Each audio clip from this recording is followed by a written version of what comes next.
Is this what you're looking? No, we're good. Welcome in, everybody, and thank you for joining us on this week's 30 Minutes program. Our guest is Jeff Cupples, the superintendent of Weakley County Schools. This is part 2 of our visit with the superintendent in Weakley County. If you have just tuned in on the very first program, you know much about him, and if not, I will tell you that he has been with us here for about 6 months. He starts his full year finishing up as we go through graduation next May. Mr. Cupples, I want to follow up on a couple of things that we had talked about earlier. Weakley County Schools have approximately 4,000 people under your, if you will, under your umbrella, with the bulk of those, of course, in students, and then 651 educators, along with the 3,000 plus that you have in the school system. We have a number of properties that you oversee. Some of them need a little work. Some of them are in really good shape. And the other thing that we have talked about are the future. And one of the things in the future, of course, you're looking forward to is to seeing a plan that you have laid out. Thanks for joining us on 30 Minutes again. What is it that you are looking for here after you get through with year one and you have a budget that's really your own and you have to develop that with your board that sits there and helps to sign off on things that you want to do?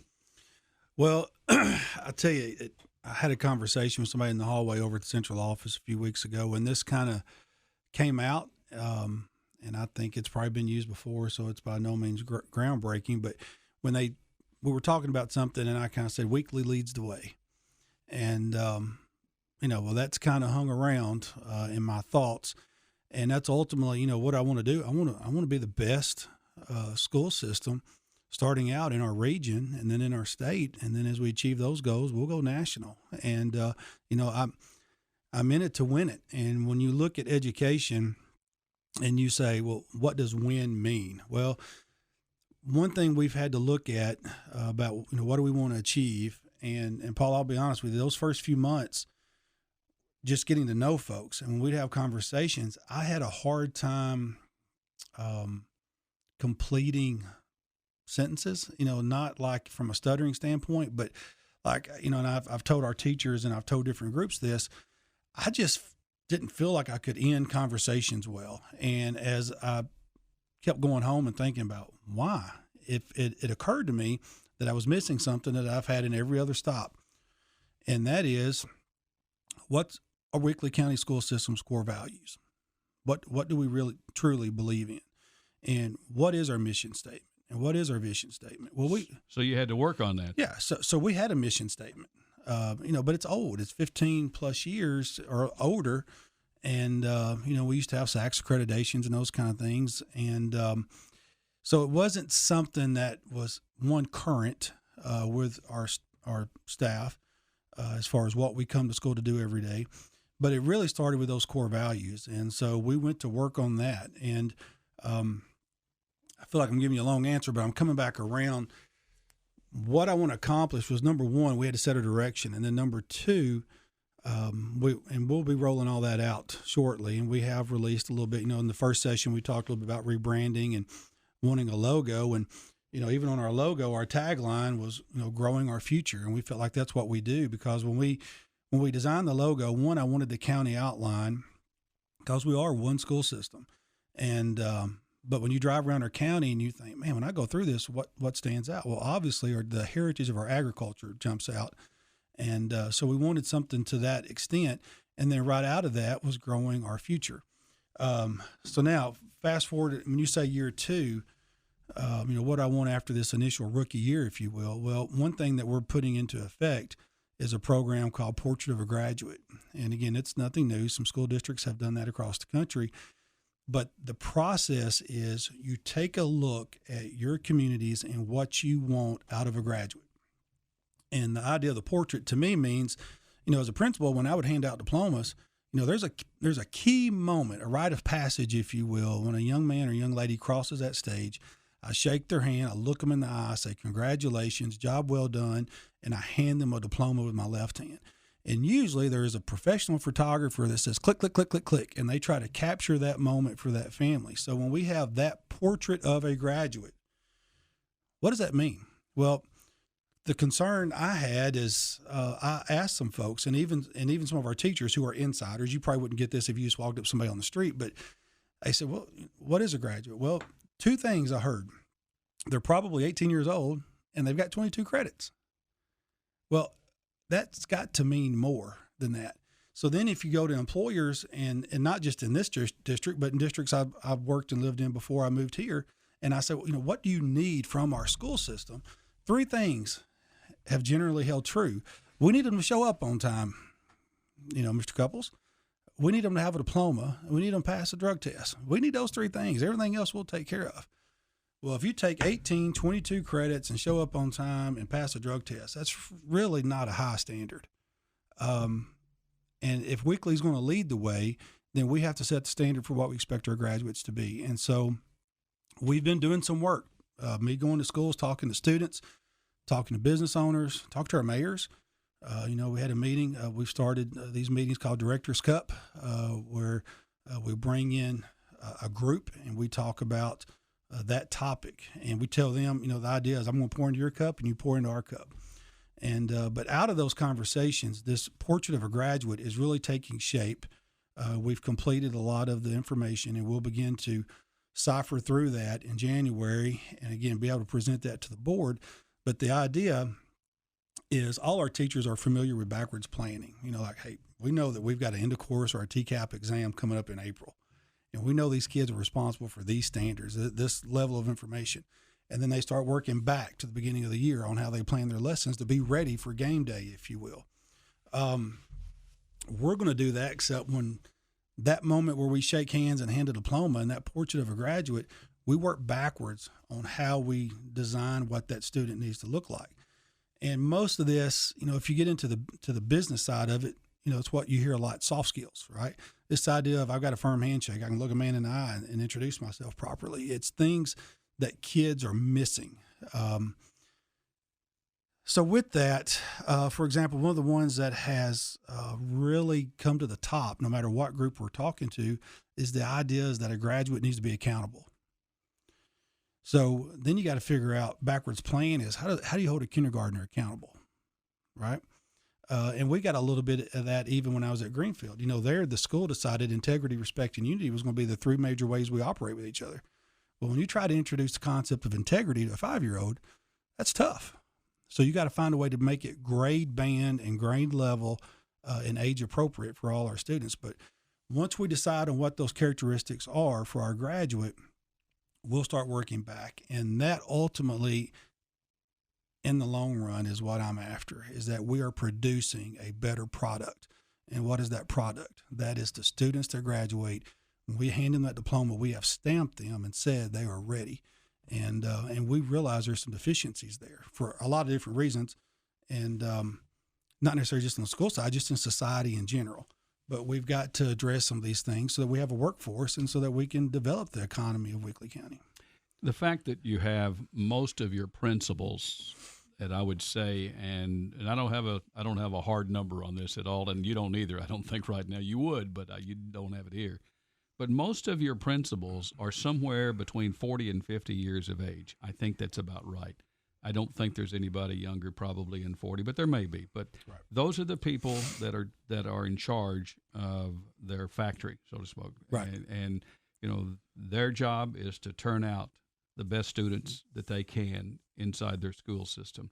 So what are you telling your principals right now? What do you, when you bring them to the principals meeting or when you go to that meeting, what is the mission statement going to be there for those principals? Well, our mission and vision, we're working on that. And of course, we've let our principals, hey, if you've got something specific you need for your campus, then feel free to do that. But now, as a school district, this is going to be our umbrella. But as far as what we're doing with our principals, typically the administrative style in the county has been twice a month, usually around the 15th and the 30th. And I think that kind of goes back to when checks used to be made available, and they would come over to the central office and pick up checks. Of course, now we do automatic deposit, but we use those two dates to sit down with our principals and hear from them. And a lot of that is they hear from central office because so much stuff is coming out from the state to try to keep us on top of things. The accountability is very large. But when it comes to those principals, we're changing up something. We've done a lot of our mission and vision work on the middle of the month when we have them with them as a district-wide leadership team. But one of the things we're doing with our principals, as what I tell them, is we want to make them better principals, because usually in education, we're always talking about getting better. How do we get 1% better? I don't know if you've read James Clear's Atomic Habits, but I buy into that concept. Like my version of me is going to be better tomorrow than it is right now. And but how do you do that, right? How do you get that 1% better every day and allow that interest to compound? Where this time of year, I'm a totally different person than I was in January. Well, with our principals, we're taking the 15th of the month, and we're going to begin giving them some professional development that we as a central office staff are going to be responsible for to help them grow, because they're so busy taking care of their teams that a lot of times they get lost in the mix. And I'll give you an example. In January, we're going to talk about time management, because principals, and I can testify, it's nonstop. And so how do you manage time? Because I don't want them to burn out. They do have families and they do have children, and I want them to be a family person first, because Paul, if we really, if we had more than 30 minutes, man, we got into some things. I mean, the fall of the family unit is having the biggest impact on education than anything. Well, let's go back to that. And if you just tuned in, our guest today is Jeff Cupples. He's the superintendent, the director of schools, Weakley County. Been on the job a little over 7 months now. I know it's been a little bit longer, but on your tenure, you've had 6 good, solid months to take over, and you're still working through this first year. Right. But in reality, you mentioned about the principals. It just seems like there is no time available for things that they have to do. And being able to be the director of that school to see that their students are getting the best quality education, because it's because of them that they have to hold their educators in track as well. Am I right? Absolutely. And, when you look up until last year, some of our principals didn't have an assistant principal. And whose fault is that? Well, it goes back to the BEP. It wasn't funded. I mean, when you go back to the prior funding formula, and I was on a call yesterday with our Northwest superintendents, and BEP is Better Education Program that began in the McWhorter tenure. Had it, yes, sir. And it, but we had a superintendent on the call yesterday saying, I've got to try to find a way to get an assistant principal for all my principals. Everybody needs that right arm to help. And he said, I've still got buildings that are in our district that, they're on their own. As far as administration, there's no administrative team. Mm-hmm. There's just one. And so this past year, with our additional funds, that was one of the things we put that money into, was to make sure we invested in that administrative team at every level to help with some of the management, because, you think about it, they've got to be an instructional expert. I mean, they've got to be able to go in and coach a teacher. They've got to be a budget, they got to operate with their own budgets. They've got to be a manager. They've got to be a facilities maintenance person. I mean, they don't have to be experts in all those things, but when you look at the jack of all trades that they have to run a school, it's tremendous. And so we're going to try to focus on them to let them know that we know everything that they do, and that they need development as well. If we could put all of the parents in Weakley County in a room, a big room, obviously, and have you to stand up and give them 15 minutes of what they need to know. This is all the children in Weakley County, all their parents, and have them in front of you. What would you tell the moms and dads of their children who are being held by your educators each and every day, 7-8 hours a day, where they are involved in a school system? What do you want their parents, what do you want these parents to know? I would tell them that their child is not a number. I would tell them that their child's going to be loved. And again, there's various degrees of that love. When you get into, the Greeks had a lot of words for love. But when we say we're going to love on your child, it means, for me, and I can speak personally, and that's how I tend to speak, I'm going to treat them like they're my own. And every kid I talk to when I was, as an administrator, when they sit down with me, I'd say, look, I'm going to talk to you like you're my own. And if their parent was in the room and we were having a meeting on whatever, same thing. I'm going to talk to you like you're my own child. It's the only way I know how to do it. So one, I'd say, we've got so much data in Tennessee. We test more than just about any state out there. And, that has a lot of pros and cons. Pros, we can give you a profile. You want a scouting report on your kid, we can give you one. Cons, it's all about tests. So the first thing that comes to my mind is what we do in education. And I tell you, Paul, you're hitting on a lot of things that we don't have time to get into when we have a time frame. But like with this new A to F report card they're putting out, where they're trying to give one grade on that school, there's no way that one grade, I don't care if it is an A, it's going to say what all goes on in that school. So I would tell those parents, number one, your kids are going to be loved. We realize they're not a number. Safety first. We're going to try to protect your child as well as educate your child, because I know that's a concern. Because, when I speak, I'm not just talking as a superintendent. I'm talking as a parent. I've got 2 children in Weakley County Schools. And got one in elementary. And your wife is teaching in And my school. wife is teaching. So, we're an education family. And I wouldn't change it for anything.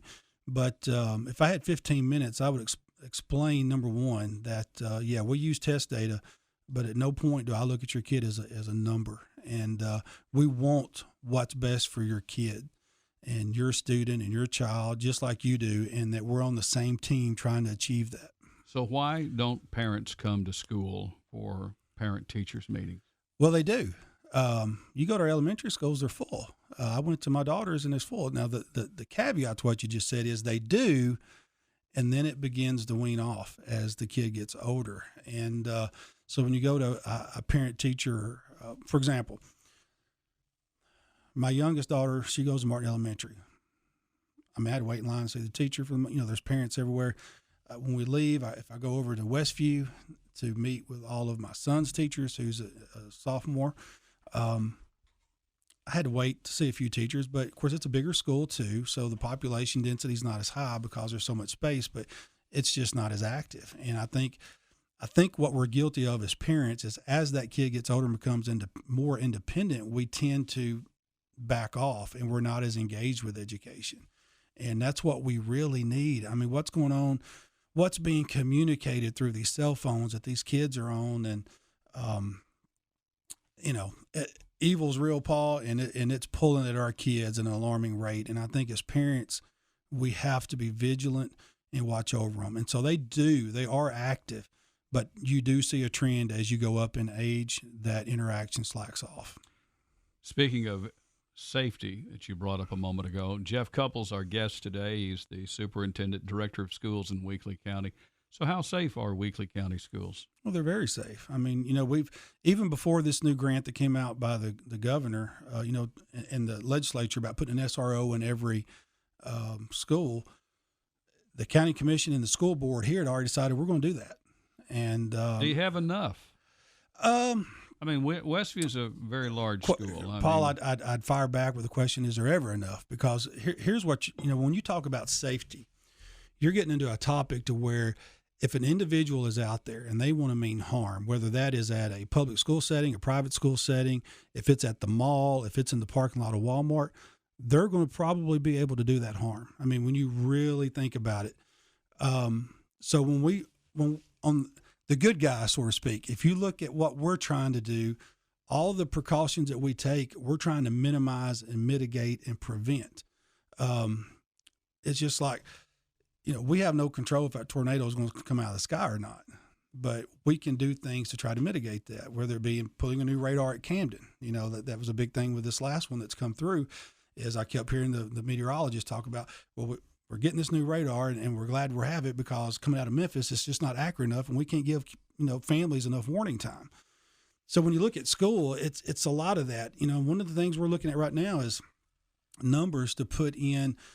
So after the situation in Nashville, last year, we had a law passed where school doors have to stay locked all the time. Well, generally ours are locked anyway, but now there's some accountability where Tennessee Highway Patrol, Homeland Security can come up and check that door.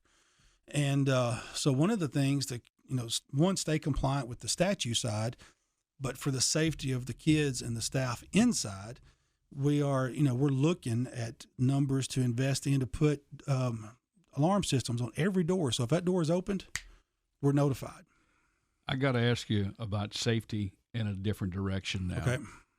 So we've just had a tornado that blew across Weakley County, Right.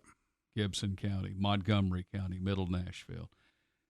What about children in a situation of tornadoes? Bad storm comes blowing in here, and I don't know, do you school that? Do you practice that drill? Do you, because when this tornado came up, 3 minutes of warning. That's how much you had. Right. And the answer to that question is absolutely we do. Of course, again, you've got the state law side, right? Like take fire codes, for example. I know the example you referenced was a tornado, and Lord knows we've had our share of those the last 2 years. But fire codes, we've had, nobody's died in a school fire since 1954. And you say, why? Well, it's probably because of the fire codes that have been put in over time, and you drill those monthly. Now, tornado drills or what we call inclement weather drills, we do not do those monthly, but we do those. And end of the day, even within our oldest buildings, when you look just at the pictures from this last EF1 that came through, the safest buildings in the communities are still our schools, with those cinder block walls and multiple interior walls. So all those are designated.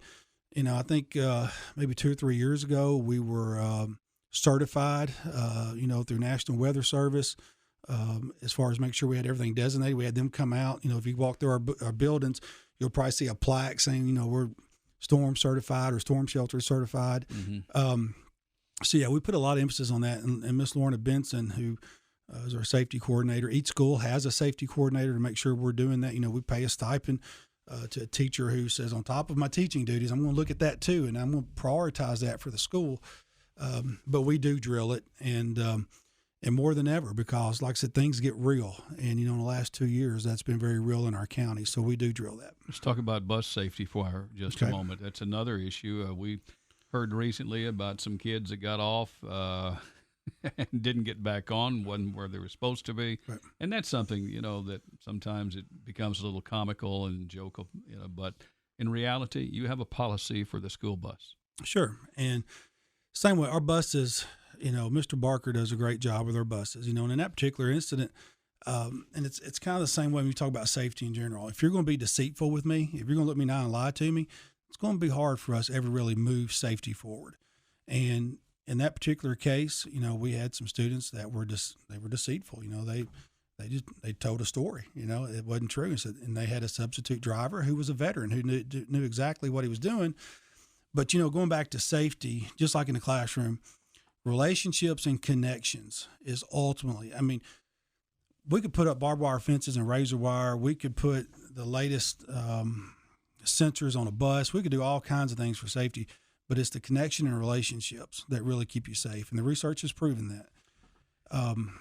Drugs and guns on campus, it's always a problem somewhere. It is.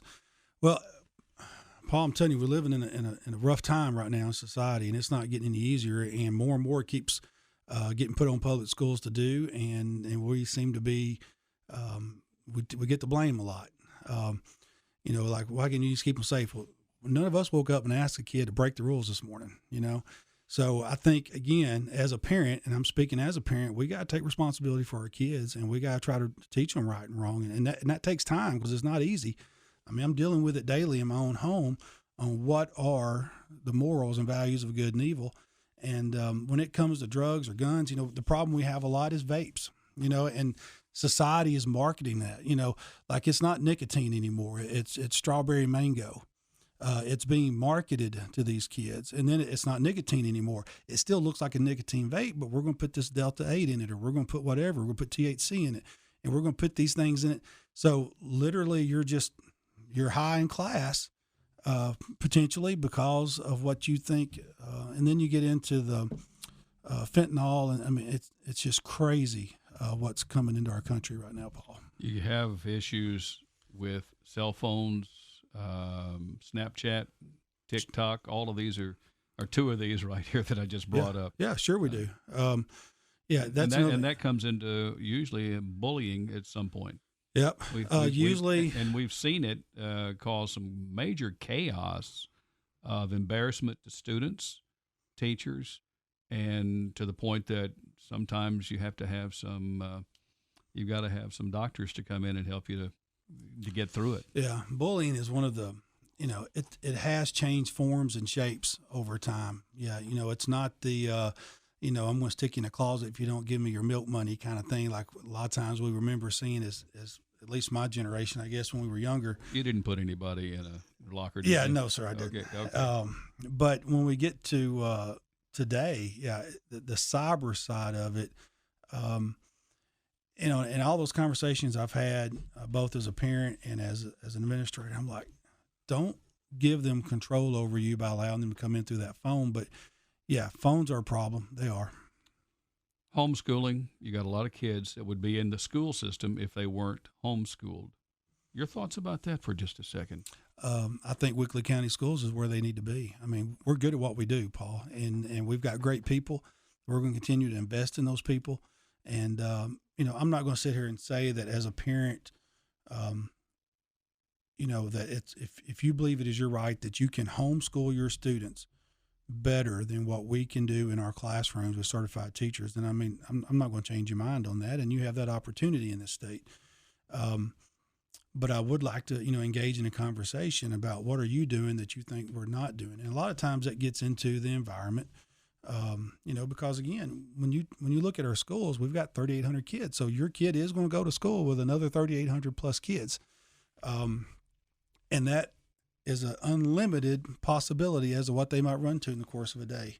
And you're going to meet people who don't have your values, possibly. But I can say this, our group, our staff, I stand behind, and they have good values, and they're looking to teach that, and they take a stand on things. And, what we see in the news about public education, a lot of times in different states, and then it kind of gets put out there, and we just stereotype schools. All schools are like that, and it's not. I'm a product of a public school. My kids are in public school. They're getting a great education. And, we've got several kids, Paul, that are in homeschool, but I would invite them to look at us. And we're going to continue to when you talk about rebranding in that first session, on changing the way we're reaching those kids so that they see school as valuable. And it's not just school, it's just education is valuable as to what they want to be able to do. What are they missing out? Homeschool versus public school. What are those students missing out? Yeah. Well, one, now when you say homeschool, you got to identify, are we talking about independent homeschool or are we talking about online homeschool? Now, we do have some independent homeschoolers in our county, but most are just online. So they're missing a ton. They're missing in-person instruction, eye-to-eye contact with a teacher who can help them. And that's the number one thing that research has proven impact-wise is the teacher in the classroom. And even though we use some online services, and that'll probably grow because of its convenience, you're not going to beat the teacher. And so if you ask me in a nutshell, when we're running out of time, what are they missing? They're missing our teachers, Paul, and that's what they need. Is there one subject you would like to introduce at some point to your high school students? Mechatronics. Okay. I don't know what that is, but I got an idea. And the second thing is, what about books in the library that have been talked about here for you last 3 or 4 years that have things in it shouldn't be in there? Do you know what's in your libraries? Well, if you've asked me if I've read all thousands of those books, the answer is no. But if I would say, are they all vetted by our librarians, and are they all online for somebody to look up if they wanted to? Yes, they are. Again, statutes have been passed to prevent that. And again, there's a procedure. If one comes up that gets into a library that doesn't need to be there, we have a procedure to vet that. And in fact, a new law just went into effect July 1 on that process as well. So, I've not read every book, Paul. I don't think anybody has, but I'm confident we've got a good collection. Okay, since you're a former coach, this will be the last question. You got to be quick about it here. So, if there is one sport that you would like to introduce in one of your schools, doesn't make any difference what it is, what would it be? One sport. I would probably go back to a request I had when I was still principal, and maybe volleyball, because I know some schools already have that, but that's one that just crossed my desk as I was leaving. Glad you came in today.